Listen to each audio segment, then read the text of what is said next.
तो दोस्तों आज हम फिर से आपके लिए लेकर आए हैं देश दुनिया की सभी ताजा बड़ी खबरें। फटाफट एक एक कर विस्तार से आज आपको बताएंगे, तो वीडियो को अंत तक जरूर देखें। दोस्तों पहली खबर में आपको बता दें कि अतीक अहमद की हत्या पर बोले स्वामी अभिमुक्तेश्वरानंद, कोर्ट को अतीक अहमद की हत्या पर खुद लेना चाहिए संज्ञान, वरना मुसलमानों का उठ जाएगा कोर्ट से भरोसा, सरकारें हैं नाकाम, बढ़ गई हैं मोदी और योगी की चिंता। वहीं आपको बताएंगे दोस्तों कि बिहार में राजद मंत्री ने बागेश्वर धाम के बाबा धीरेन्द्र शास्त्री का किया विरोध, बागेश्वर धाम के बाबा धीरेन्द्र शास्त्री को बताया ढोंगी बाबा। वहीं आपको बताएंगे दोस्तों कि अतीक अहमद की पत्नी योगी सरकार को झटका देकर भाग सकती हैं विदेश, पुलिस ने जताई है आशंका, यूपी में अलर्ट जारी। वहीं आपको बताएंगे दोस्तों कि प्रधानमंत्री के मन की बात के खिलाफ आम आदमी पार्टी ने किया बिहार में प्रदर्शन, बोले मोदी अपने मन की बात तो कर लेते हैं लेकिन देश की मन की बात सुनने के लिए नहीं है तैयार। वहीं आपको बताएंगे दोस्तों कि पश्चिम बंगाल में भाजपा को लगा एक और झटका, एक और बीजेपी नेता की गोली मारकर हत्या। वहीं आपको बताएंगे दोस्तों कि अब बीजेपी नेता ने सोनिया गांधी को लेकर दिया कर्नाटक चुनाव में विवादित बयान, बीजेपी नेता ने सोनिया गांधी को बताया विश्व कन्या। तो दोस्तों सभी खबरों को आपको एक एक कर बताने वाले हैं, वीडियो को लाइक कर चैनल को सब्सक्राइब कर दें और हमें कमेंट करके बताएं कि आपके जिले किस राज्य से हमारी खबरों को देख रहे हैं। इसी बीच पर तो दोस्तों अगली खबर की ओर, तो अतीक अहमद की हत्या के विरोध में उतरे बाबा शंकराचार्य, कोर्ट पर उठाए सवाल, कहा सरकारें हैं नाकाम।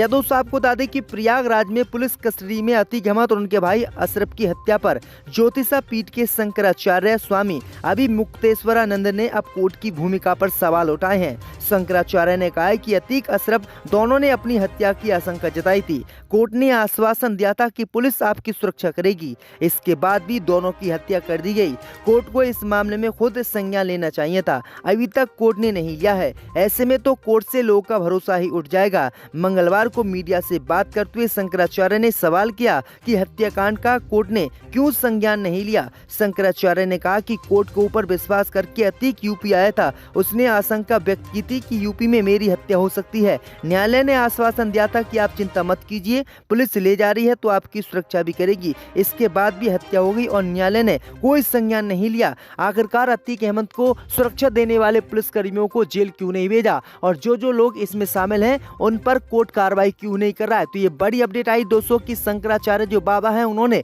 अब कोर्ट पर ही सवाल उठा दिए और सरकारों को नाकाम बताया है। आपकी क्या राय दोस्तों, इसमें कोर्ट की कमी है या नहीं, हमें कमेंट करके जरूर बताएं। इसी बीच पर तो दोस्तों अगली खबर की ओर, तो बिहार में राजद मंत्री ने बागेश्वर धाम के बाबा धीरेन्द्र शास्त्री को बताया ढोंगी। दोस्तों आपको बता दें कि बिहार सरकार के श्रम संसाधन मंत्री सुरेंद्र राम रविवार को कैमूर पहुंचे। सर्किट हाउस में उन्होंने मीडिया से बातचीत की। इस दौरान बागेश्वर धाम के पंडित धीरेन्द्र शास्त्री पर जमकर हमला बोला। उन्होंने कहा कि धीरेन्द्र शास्त्री ढोंगी बाबा है, ऐसे बाबाओं से हिंदू और सनातन धर्म दोनों बदनाम हो रहे हैं। ऐसे बाबाओं का देश हित, समाज हित और धर्म हित के लिए विरोध करना बहुत जरूरी है। ऐसे लोग एक दूसरे धर्म को आपस में लड़वाने का काम करते हैं। सुरेंद्र राम ने आगे कहा कि ऐसे ढोंगी बाबाओं का देश में बहिष्कार होना चाहिए। हमारे इस देश में सभी धर्म, सभी जाति और सभी मजहब के लोग एक दूसरे से प्रेम के साथ रहते हैं और एक दूसरे के धर्म का सम्मान करते हैं, लेकिन ये ढोंगी बाबा आपस में हिंदू मुसलमानों को लड़वाते हैं जिससे नफरत फैलती है और ऐसे बाबाओं को समाज में कोई भी जगह नहीं होनी चाहिए और इनका बहिष्कार होना चाहिए। तो ये बड़ी अपडेट आ रही दोस्तों। इसी बीच पर तो दोस्तों अगली खबर की ओर, तो अतीक अहमद की पत्नी बीजेपी को झटका देकर भाग सकती है विदेश, पुलिस ने की जांच तेज। दोस्तों आपको बता दें कि उमेश पाल मर्डर केस में नामजद आरोपी और इनामी अतीक अहमद की पत्नी शाइस्ता परवीन का अभी तक कोई भी सुराग यूपी पुलिस को नहीं लगा है। विदेश भागने की आशंका में पुलिस ने जांच पड़ताल तेज कर दी है। प्रयागराज में बीते दिनों हुई उमेश पाल और 2 गनरों की हत्या के मामले में अतीक अहमद, उनकी पत्नी शाइस्ता परवीन, भाई अशरफ, बेटा आजाद एवं उनका शूटर गुलाम सहित कई लोगों पर मुकदमे दर्ज किए गए थे। उनकी गिरफ्तारी पर इनाम रखा गया था। झांसी में 5-5 लाख रुपए का इनामी असद और शूटर गुलाम को एनकाउंटर में मार दिया गया था। अगले दिन मेडिकल की जांच को ले जाते वक्त अतीक अहमद और उनके भाई की भी हत्या कर दी गई थी। वहीं आपको बता दें कि शाइस्ता परवीन अभी तक पुलिस की पकड़ से दूर है। वहीं आपको बता दें कि शाइस्ता परवीन के बेटे ने आशंका जेल से जताई है कि उनकी मां की हत्या हो सकती है। तो ये बड़ी अपडेट आ रही दोस्तों। इसी बीच पर तो दोस्तों अगली खबर की ओर, तो आम आदमी पार्टी ने मोदी की मन की बात के खिलाफ उत्तर प्रदेश और पूरे देश में किया प्रदर्शन। जय दोस्तों, आपको बता दें कि आम आदमी पार्टी से रविवार को प्रधानमंत्री मोदी के मन की बात के विरोध में काम की बात को लेकर प्रदर्शन आम आदमी पार्टी के कार्यकर्ताओं ने किया है। आम आदमी पार्टी के सीमांचल और कोसी जोन के जोनल प्रभारी और बिहार प्रदेश प्रवक्ता चंद्रभूषण के नेतृत्व में विरोध प्रदर्शन का कार्यक्रम आयोजित हुआ। स्टेशन रोड स्थित पार्टी कार्यालय से बस स्टैंड रोड, एडीबी चौक होते हुए चांदनी चौक तक प्रदर्शन का कार्यक्रम हुआ। इस प्रदर्शन कार्यक्रम में कार्यकर्ता हाथों में स्लोगन लिखते तख्ती लेकर चल रहे थे, जिसमें प्रधानमंत्री की ओर से गए घोषणाओं के अमली जामा को लेकर प्रदर्शन किया गया था। वहीं आपको बता दें कि आम आदमी पार्टी के कार्यकर्ताओं ने कहा कि प्रधानमंत्री मोदी मन की बात तो कर लेते हैं, लेकिन देश की मन की बात नहीं करते। लोग उनसे अपने मन की बात करना चाहते हैं, लेकिन वो जनता की मन की बात नहीं सुनना चाहते हैं, सिर्फ अपने ही मन की बात लोगों से करना चाहते हैं। इसी बीच पर तो दोस्तों अगली खबर की ओर, तो पश्चिम बंगाल से भाजपा को लगा बड़ा झटका। पश्चिम बंगाल में भाजपा नेता की हत्या। जय दोस्तों, आपको बता दें कि पश्चिम बंगाल में भाजपा को बड़ा झटका लगा है। दरअसल आपको बता दें कि पश्चिम बंगाल में भाजपा नेता की गोली मारकर हत्या कर दी गई है। हत्या करने के बाद से लाश को सड़क किनारे फेंक दिया गया है। इस घटना के बाद से भाजपा कार्यकर्ताओं ने सबको दिल्ली कोलकाता नेशनल हाईवे पर रखकर विरोध प्रदर्शन किया है। मृतक की पहचान राजेंद्र साहब के रूप में हुई है। राजेंद्र साहब आसनसोल नगर निगम के वार्ड संख्या 33 के संयोजक थे। खबरों के अनुसार बताया जा रहा है कि राजेंद्र का शव उनकी सफेद रंग की स्कॉर्पियो में पाया गया है।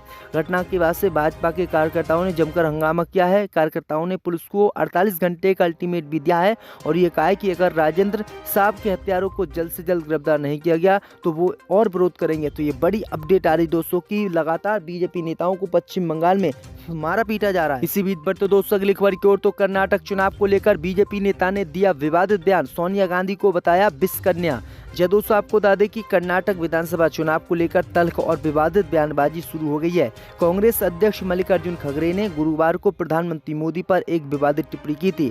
उन्होंने प्रधानमंत्री मोदी की तुलना जहरीले सांप से की थी। इसको लेकर कांग्रेस नेता लगातार भाजपा पर हमला बोल रहे थे। वहीं अब भाजपा विधायक यतनाल ने कांग्रेस की पूर्व अध्यक्ष सोनिया गांधी पर विवादित बयान दिया है। उन्होंने सोनिया गांधी को विषकन्या कहकर नया विवाद खड़ा कर दिया है। बीजेपी की तरफ से जारी इस विवादित बयान को लेकर कांग्रेस ने एफआईआर दर्ज कराने की बात कही है। भाजपा विधायक यतनाल ने कोपल्ले में एक जनसभा को संबोधित करते हुए कहा कि पूरी दुनिया ने प्रधानमंत्री मोदी को माना। अमेरिका ने एक समय उन्हें वीजा देने से मना कर दिया था।